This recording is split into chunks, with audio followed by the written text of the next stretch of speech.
Hi guys, in this video, I'm going to teach you how to add inventory in QuickBooks Online. Start by signing into QuickBooks Online and opening your company. From the main dashboard, move your cursor to the small plus icon near the top left of the screen. This is the new menu. Hover over it or click to open it and you'll see a list of common tasks. Choose Inventory QED Adjustment.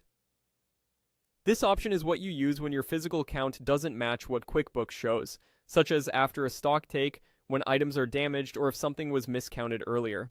You'll land on the Inventory Quantity Adjustment screen. Begin by checking the adjustment date at the top. The date controls when the quantity and valuation change hit your books, so make sure it matches when you identified the difference. Next, in the Product or Inventory Item field, search for and select the exact item you want to correct. If you use similar names, glance at the SKU or detailed description to be certain you've got the right one. Now decide how you want to enter the change. You can either set the new quantity on hand or enter the change in quantity.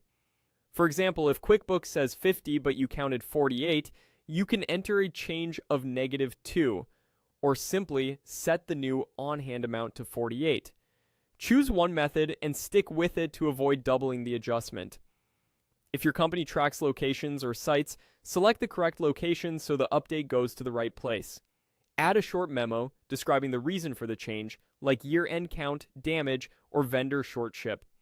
Clear memos make it much easier to review adjustments later or explain them during an audit.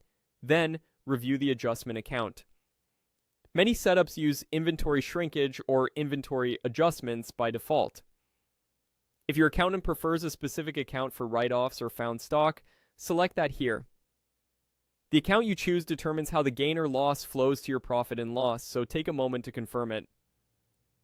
Before saving, double-check the item, quantity, date, and account. A small typo can skew both stock levels and inventory valuation. If you need to correct more than one item for the same date, you can add additional lines in this window to keep the adjustment together. When everything looks correct, click Save and Close. QuickBooks updates the on-hand quantity and valuation as of the date you selected. That's it. Your inventory is now aligned with your physical count in QuickBooks Online.